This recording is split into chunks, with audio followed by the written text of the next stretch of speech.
Denver Parks and Rec appreciates your feedback. Yes, yours. You don't recall giving them feedback. Well, they didn't exactly ask for it. They just took it from your phone. Marshall Zellinger, that's creepy stuff. How are they using this information?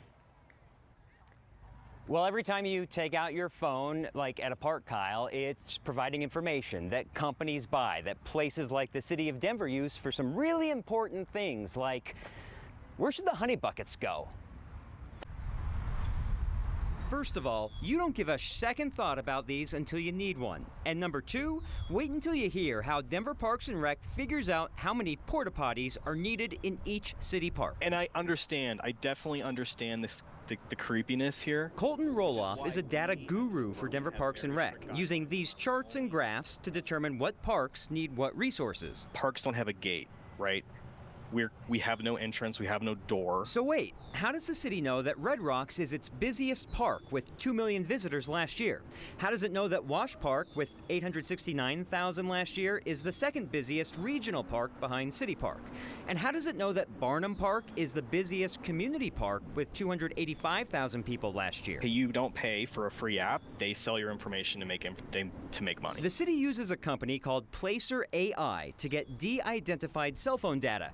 Consider it anonymous cell phone tracking information. Data that knows where your cell phone has been, just not who you are specifically. Any retail organization that you would think of, McDonald's, Taco Bell, King Soopers, right, all of them operate on kind of the same methodology. But in the sense of you want to attract as many customers as you can to your product, this really helps us do that. Rosamond Park in southeast Denver, quiet today but popular for lacrosse on nights and weekends, saw 136,000 total visits from 48,000 people last year.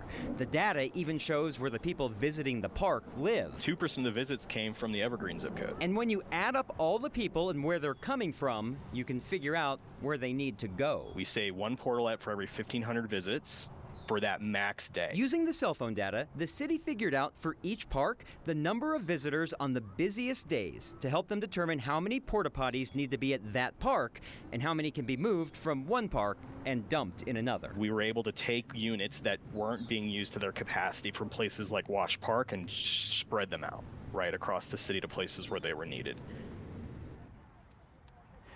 Wash Park went from about 30 porta potties to 14, and La Raza in North Denver got one because of this data. You're wondering, how do I get out of this data sharing that I don't want to be a part of? I have a tip, Kyle. Throw your phone, which I'm not going to do, in the porta potty. I was wondering where that was going. So part of me is horrified that they're like, you know, if I run Wash Park, they're like, oh man, he is just slow as molasses when he's coming up that long incline on the east side of the park. Like his physical fitness is really falling away. But on the other hand, I'm actually deeply appreciative of this. Like of all of the things that they could do with the data, figuring out how many porta potties we need is like very useful.